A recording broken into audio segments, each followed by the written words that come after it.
Hey everyone, and welcome back to Mindscape, the podcast where we unlock creative thinking, one conversation at a time. I'm your host, Emily, and today we're diving into a powerful technique that can boost your productivity, creativity, and clarity, mind mapping. And to guide us through it, I'm thrilled to welcome our guest, Shahbaz Gul Darot, a machine learning engineer, educator, and productivity enthusiast. Shahbaz, welcome. Thank you, Emily. Super excited to be here and talk about one of my favorite techniques for organizing thoughts.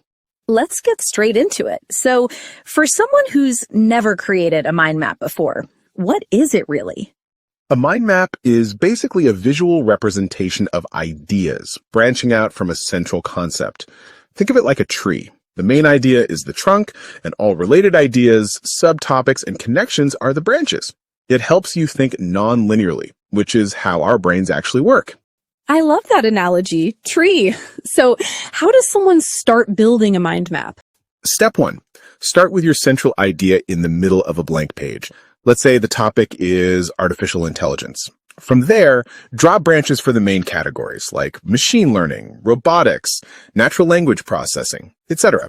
Then break each of those down further. Add keywords, doodles, even colors. The more visual, the better. Okay, so basically you're dumping ideas out of your brain, but organized, like a spider web of thoughts. Exactly. It's structured brainstorming. You're not writing full paragraphs, just key ideas. And because it's visual, your brain grabs onto it more easily. It's perfect for students, content creators, entrepreneurs, really anyone who needs to think better. I'm definitely trying this tonight for my next podcast episode. Now, are there any tools or apps you'd recommend?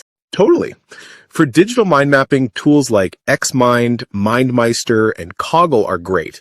But honestly, a pen and paper works just as well, especially if you love drawing or writing manually.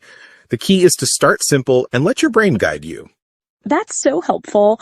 And what about people who feel like they're not creative? Is mind mapping still for them? Actually, those are the people who benefit the most.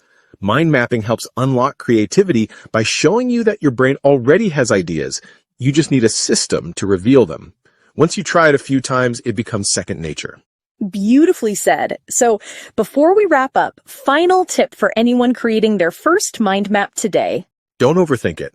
Just write your main idea in the center, set a timer for 10 minutes, and let your mind flow. It's not about being perfect. It's about connecting your thoughts. Love that. Shahbaz, thank you so much for joining us today. That was mind expanding. Thanks for having me, Emily. Always a pleasure to share ideas. And that's a wrap on today's episode of Mindscape. If you found this helpful, don't forget to like, share, and follow us for more brain-boosting content. Until next time, stay curious.